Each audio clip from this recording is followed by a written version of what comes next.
last cafe चल्छ दामी चल्छ यहाँ क्याफे पनि बनगाईको यो माथि हो नि त क्याफे त्यही भएर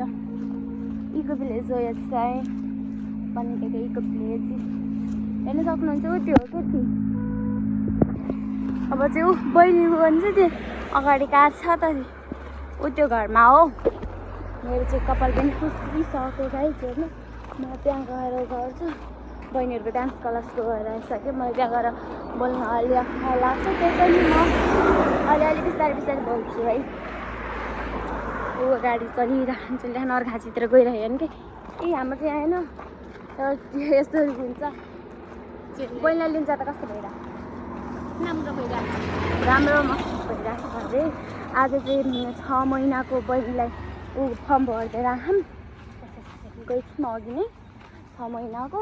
यहाँ चाहिँ आँप छ यार गाइस यस्तो दामी दामी आँप छ नि बहिनीको चाहिँ यहाँ डान्स सिक्देखि क्या मलाई लाज लाग्छ होइन त्यही पनि म भित्र जाँदा पनि लाज लाग्छ यार गाइस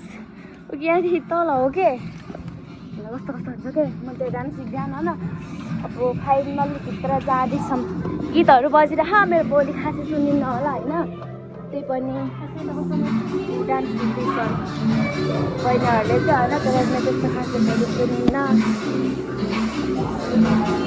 डान्स सिक्दै हुन्छ म चाहिँ सिक्दैछ यिनीहरूले चाहिँ म यहाँ छु दिदी यहाँ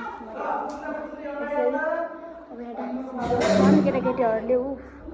मेरो बहिनीलाई चाहिँ खान्छ मेरो बहिनी हो अगाडि चाहिँ मेरो बहिनी सक्छ अगाडि दुई चाहिँ बाटेको माथि ब्ल्याक अनि माथि तल ब्राउन छ कपडा उहाँ चाहिँ सर हो उहाँले चाहिँ सिकाउनुहुन्छ होइन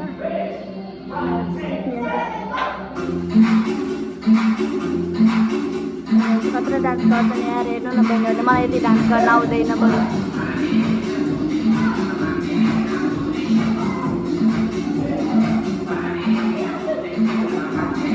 कत्रो डान्स गर्छन् यार गाई तिनीहरूले त हामीले डेली डान्स गर्नै आउँदैन तिमीलाई कस्तो भइरहेछ आफ्नो छोरीको डान्स देखेर त्यहाँ चाहिँ होइन यति धेरै चाहिँ अहिले ठुलाबा चाहिँ